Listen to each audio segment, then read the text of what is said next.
하나님의 말씀은 잠언 22장 6절 말씀입니다. 잠언 22장 6절 말씀 우리 다 같이 한 목소리로 읽겠습니다. 시작. 마땅히 행할 길을 아이에게 가르치라. 그리하면 늙어도 그것을 떠나지 아니하리라. 아멘. 여러분, VIP라는 말 들어보셨습니까? 여러분은 VIP이십니다. 무슨 뜻이죠? 매우 중요한 사람이라는 뜻입니다.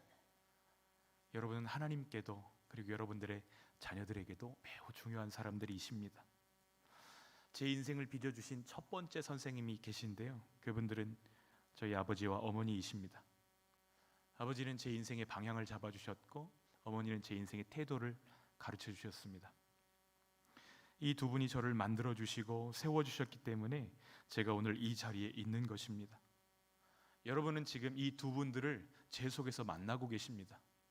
제 목소리는 저희 아버지에게서 왔습니다. 전화로 들으면 잘 구분이 안 될 정도예요. 제 속에 저희 아버지와 어머니가 계십니다. 그리고 여러분 속에는 여러분의 어머니와 아버지가 계십니다. 그분이 우리 안에 사신다는 측면에서 볼 때 부모는 단순히 자녀를 키우는 사람만은 아닙니다.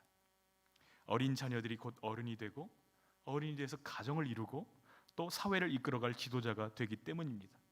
그러니 여러분의 손 안에서 우리 역사가 빚어지고 또 우리 사회의 내일이 조직되고 있는 것입니다. 내 손에 그것이 달려있다니. 여러분, 옆에 분들에게 한번 이야기해 주시겠어요? 당신은 정말 중요한 분이십니다. 네. 아브라함이 한 인간으로서 우리 인류에 했던 가장 큰 기여가 무엇일까요? 318명을 데리고 나가서 5개국 연합군을 처부수었던 군사적인 승리가 그 기여인가요? 그렇지 않습니다. 아브라함은 대단한 부자였습니다. 그러나 그의 재산 때문에 우리가 아브라함을 존경하거나 아브라함에게 고마움을 표현하지 않습니다. 우리가 아브라함을 소중하게 생각하는 것은 아브라함이 100세에 얻은 그 아들, 눈에 넣어도 아프지 않은 이삭에게 금보다 귀한 믿음을 물려주었기 때문입니다. 아브라함은 하나님을 향한 그의 믿음을 그 아들 이삭에게 정확하게 전수해 주었고, 이삭은 그 아들 야곱에게 아버지로부터 받은 믿음을 정확하게 전수해 주었습니다.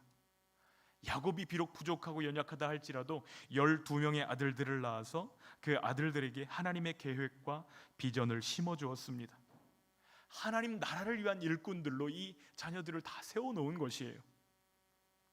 우리가 자녀들을 위해 기도하고 믿음으로 키우려고 애쓰고 있다면, 여러분, 하나님의 나라를 위해서도 이 나라의 내일을 위해서도 우리 부모님들은 대단히 중요한 일들을 하고 계시는 것입니다. 그런데 그렇게 하고 계시지 않다고 한다면 반대로 여러분은 대단히 위험한 분들이십니다.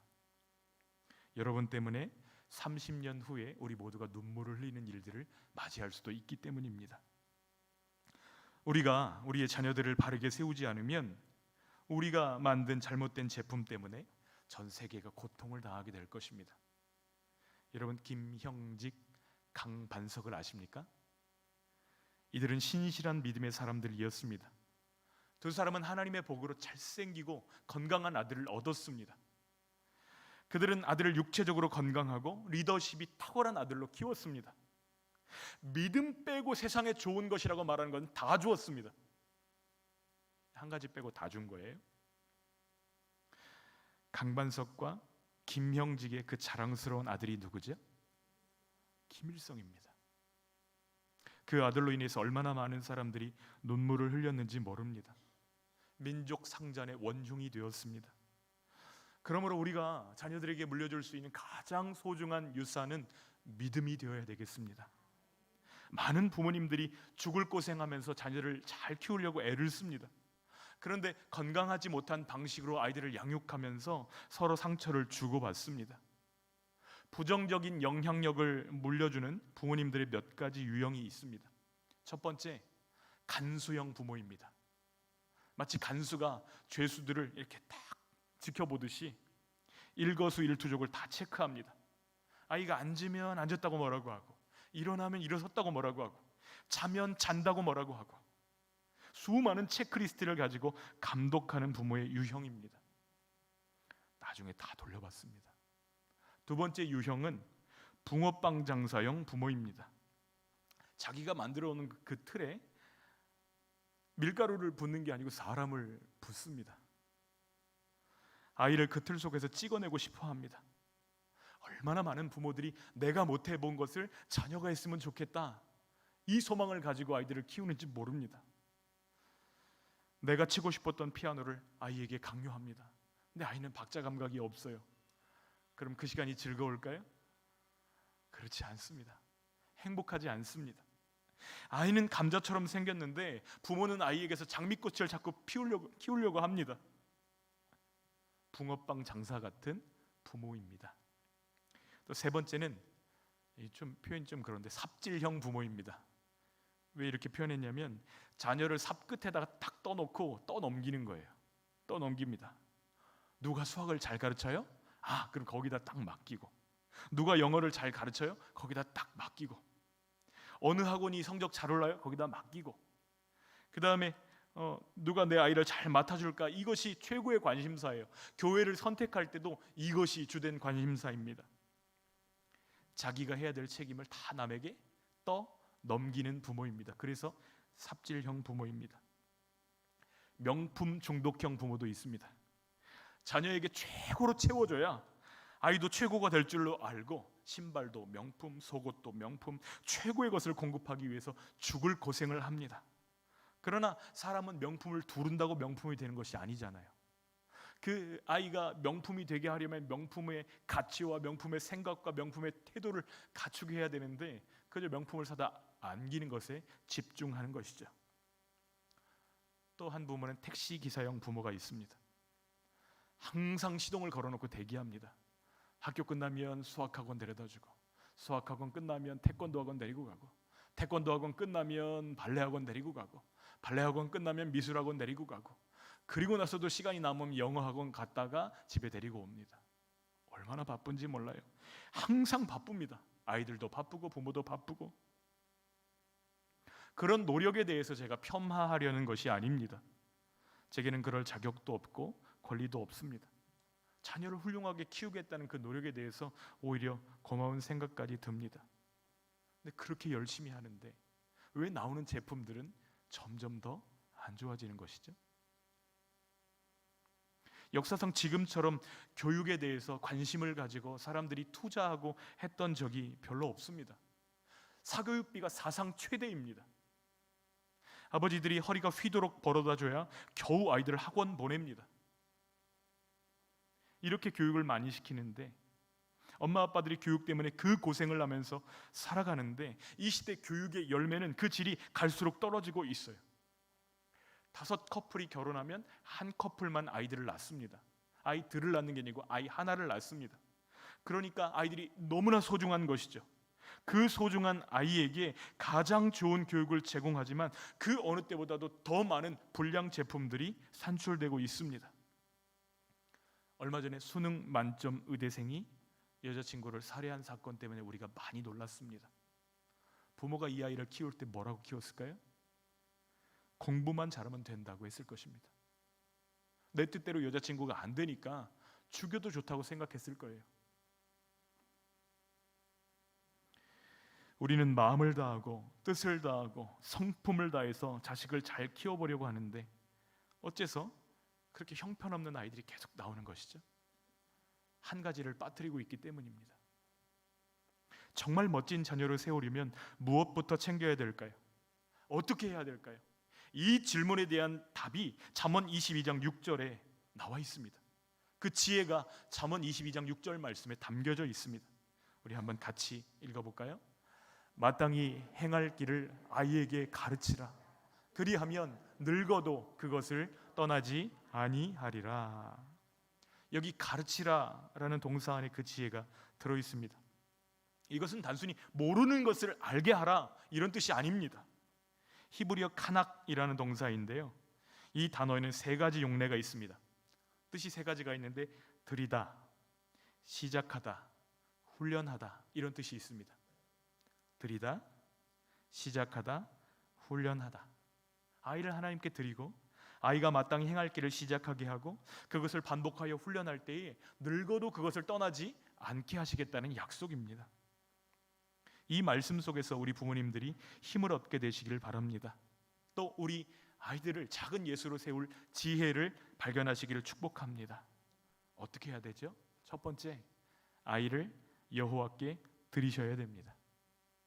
카낙이라는 단어가 사용된 용례가 있는데요, 모세가 제단을 봉헌할 때 카낙이라는 단어를 사용합니다. 솔로몬이 성전을 봉헌할 때 카낙이라는 단어를 사용합니다. 또 느헤미야가 성벽을 봉헌할 때 이 단어가 사용됩니다. 가장 소중한 것을 구별하여서 하나님께 드리듯이 자녀를 하나님께 드리라는 것입니다. 이것은 소유권을 하나님께로 이전하라는 뜻이 아니에요. 원래부터 하나님의 것이었는데 그것을 인정하게 하라는 뜻입니다. 우리 부모들이 저지르는 가장 큰 실수, 가장 큰 어리석음이 있다면 내 자녀를 내 것으로 붙들고 안절부절 못한다는 것입니다. 그런 부모님들께는 쉼이 없습니다. 부모의 책임이 아이들을 대학 보내면 정말로 끝나나요? 그래서 졸업하고 취업하면 그 책임이 끝나나요? 아이들을 결혼시키면요? 그 아이들이 이제 아이가 아니라 부모가 되어서 아이를 낳으면요? 자녀를 내 것으로 붙들면 즐거움이 사라집니다. 그리고 아이들이 망가집니다. 아버지 학교 강의 1강 제목이 보니까 아버지는 떠나보내는 사람입니다. 이것을 가르치더라고요. 아이들을 사랑하지만 아이들이 독립해서 떠나보낼 때를 생각하면서 기도하면서 이 아이를 키우십시오. 이것이 핵심 내용이었습니다. 그렇다면 우리 소중한 자녀를 누구에게 떠나보내고 누구에게 맡겨야 될까요? 우리가 맡길 수 있는 곳이 있습니다. 믿고 맡길 만한 곳이 있어요. 하나님이십니다. 왜 그렇죠? 그 아이를 만드신 분이 참 주인이시기 때문입니다. 하나님이 책임지시도록 맡겨드리십시오. 여러분, 우리가 기억해야 될 것은 하나님은 우리 조수가 아니세요. 하나님이 우리 사수이시고 우리가 하나님의 조수입니다. 하나님이 원하시는 길로 이 아이가 자라갈수록 우리는 하나님 밖에서 하나님의 뜻을 이루는 조수일 뿐이에요. 한나가 너무너무 소중한 아들을 얻었을 때 그 아이를 하나님께 맡겨드립니다. 그 아이가 하나님의 손에서 자랄 때 민족의 그 어두움을 밝히는 귀한 아들로 자라게 됩니다. 누구이지요? 사무엘입니다. 아이를 여호와께 드리라는 것이에요. 두 번째는 마땅히 행할 길을 시작하게 하라는 것입니다. 유대인들은요, 지금 사진에 나오는 그림이 대추야자인데요, 대추야자가 세상에서 가장 단 열매라고 합니다. 이거를 물에다 끓여가지고 이 물로 입천정, 아기의 입천정에 마사지를 해줍니다. 그러면 얘가 맛을 보다가 쪽쪽 빠는 것을 배우게 되는 거예요. 그렇게 모유수유를 가르칩니다. 사는 법을 알려주는 것이죠. 근데 말씀 교육도 마찬가지입니다. 잠언에 보면은 두 가지의 길이 제시되고 있어요. 하나는 지혜자의 길이고 하나는 우매자의 길입니다. 지혜자의 길은 어떤 특징이 있죠? 여호와를 경외하고 여호와를 사랑하는 길이 지혜자의 길입니다.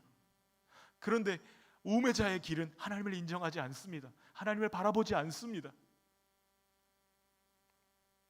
아이가 하나님께 은혜를 입고 복을 누리기를 원한다면 지혜자의 길을 가르치고 그 길에 들어서도록, 그 길을 시작하도록 가르치는 것이 우리 부모에게 주어진 몫이라는 사실입니다. 아이가 원하는 길이 아니고요, 하고 싶어하는 대로가 아니고요, 아이가 정말 가야 될 길로 시작할 수 있도록 돕는 부모가 되기를 간절히 소원합니다. 애들이 제일 싫어하는 아이가 있습니다. 애들이 제일 싫어하는 아이 이름이 세 글자예요. 엄친아입니다. 엄마 친구 아들, 엄친 딸입니다. 엄마 친구 딸. 걔들은 다 잘해요. 뭐 이렇게 잘하는지. 그래서 아이들이 너무너무 싫어하는 아이가 엄친하고 엄친 딸입니다. 그러나 그 옆집 아이들이 가는 길을 말고요, 작은 예수가 가야 할 길, 하나님의 자녀가 가야 할 길로 시작하게 하셔야 합니다. 쉬운 말로 하면 우리 아이들이 어려서부터 독립적인 믿음을 가질 수 있도록 믿음 위에 세우셔야 합니다. 아이들이 부모에게 붙어있는 기생 믿음이 아니고 우리가 잔소리하지 않아도 또 감독하지 않아도 스스로 하나님과 동행할 수 있는 그 독립된 믿음을 마음에 심어주라는 것입니다. 세 번째는 습관이 되도록 믿음을 훈련하라는 것입니다.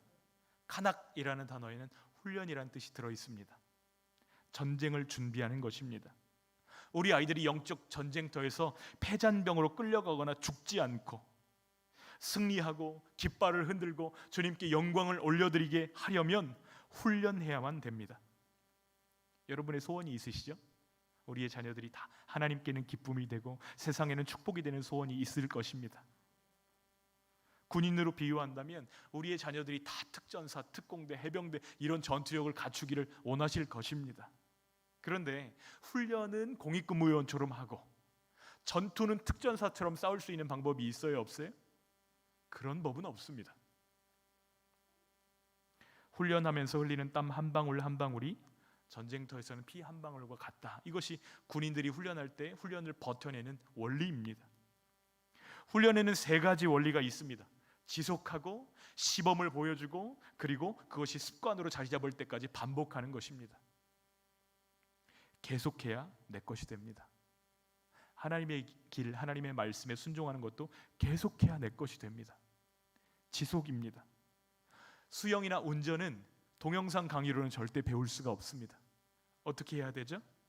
시범을 보이고 그리고 따라서 해보고 옆에서 그것을 체크해 주어야지만 내 것으로 배울 수 있습니다. 이러한 훈련이 하나의 루틴, 습관이 될 때에 훈련을 통해서 삶 자체가 변화되는 것입니다. 습관이 되도록 자녀들의 믿음을 훈련하십시오. 말씀을 정리하고자 합니다. 가장 중요한 것은 타이밍입니다. 오늘 말씀에 아이에게 가르쳐라, 어려서 가르쳐라 이렇게 말씀하시는데요, 쇠가 막 용광로에서 부어질 때 그 뜨거운 쇠를 망치로 때려야 모양이 잡히는 것입니다. 다 식어지고 나서 망치로 아무리 때려도 변하지 않습니다. 시멘트를 딱 붓고 나서 그것이 굳기 전에 모양을 잡아야 아름다운 모양으로 견고하게 굳어지지, 다 굳어진 다음에 아무리 해봐야 되지 않는 것입니다. 어린 시절에 하나님의 말씀의 맛을 가르쳐 주셔야 됩니다. 어려운 일입니다. 그러나 부모가 그 말씀의 은혜를 누리고 있다면 아이들은 그것을 보면서 닮아가게 될 것입니다. 그렇게 하기만 한다면 늙어서도 그 길을 떠나지 않을 것입니다. 이 약속이 우리에게 너무나 중요합니다. 여러분, 야곱은 요셉에게 하나님을 심어 주었습니다. 하나님을 믿는 믿음을 심어 주었습니다. 그런데 그것이 요셉이 하나님 없는 애굽에 끌려가서도 17살의 나이에 형들에게 인신매매를 당해서도 그가 낙심하지 않고 생을 포기하지 않고 하나님 앞에서 살아갈 수 있는 힘과 원동력이 되었다는 사실이에요. 수많은 유혹 속에서도 꺾여지지 않고 축복이 되었던 이유입니다. 그 인생 전체로 하나님과 동행하고 하나님 앞에서 살 수 있는 믿음, 이 믿음을 심어 주었기 때문입니다. 온 나라가 다 어두워요. 흑암으로 가득한 그 시절에 그 어둠을 몰아낸 것은 사무엘 한 사람이 아닙니다. 사무엘 뒤에는 사무엘을 키운, 사무엘에게 믿음을 심어 주었던 엄마 한나가 있는 것이죠. 모든 나라 백성들이 애굽에서 진흙을 이겨서 벽돌을 구울 때 그들을 구원한 사람은 모세입니다. 그런데 그 모세에게 믿음을 심어준 사람은 다른 사람이 아니에요. 요게벳입니다. 갈대 상자에 넣어서 모세를 띄어보냈지만 그 아이의 유모가 되어서 만나서 가르치는 그 짧은 시간마다 믿음을 가르치고 넌 하나님의 사람이야 이것을 가르치고 그를 믿음으로 축복했기 때문에 모세는 하나님 사람으로 자라게 된 것입니다. 여러분, 로이스라고 하는 여인의 이름을 아십니까? 누구죠? 디모데의 누구죠? 네, 거기까지는 묻지 않겠습니다. 외할머니이십니다. 외할머니예요. 그런데 디모데의 믿음에 가장 큰 영향력을 주었던 두 여인이 있는데 유니게와 로이스입니다. 할머니가 이야기해 주는 거예요. 예수님에 대해서, 하나님에 대해서, 그 약속에 대해서, 믿음에 대해서, 하나님을 사랑하는 자의 삶에 대해서 이야기해 줍니다. 그러니 이 디모데가 얼마나 멋지게 자랐냐면 사도 바울을 이어서 목회를 이어갈 수 있는 온유한 목회자로 성장하게 된 것입니다. 복음을 위해서 존귀한 인생이 된 것입니다. 조기 영어, 조기 유학, 조기 피아노보다 더 중요한 일이 있다면 조기 하나님 경외, 조기 하나님 사랑, 이것을 우리가 먼저 배우게 해야 될 줄 믿습니다. 하나님이 우리에게 맡기신 자녀들 뿐만 아니라 하나님이 우리에게 맡기신 손주들, 그 어린 마음속에 믿음을 심어주며 이 시대에 요셉을 키우시고 모세를 키우시고 사무엘을 키우시는 영광스러운 부모님들, 그리고 조부모님들 되시기를 축복합니다. 그럴 사람이 내게 없다고요? 아닙니다. 믿음의 다음 세대들을 그렇게 양육해 주시면 됩니다. 교회에서 만날 때 야! 이렇게 부르지 마시고요, 이름 불러주십시오. 그 아이가 지나갈 때 믿음으로 축복해 주십시오. 그 아이에게 믿음의 선택이 얼마나 복된지를 이야기해 주십시오. 그러면 우리 공동체 안에서 자라는 그 아이들이 이 시대의 하나님의 사람들로 빛을 발하게 될 줄 믿습니다.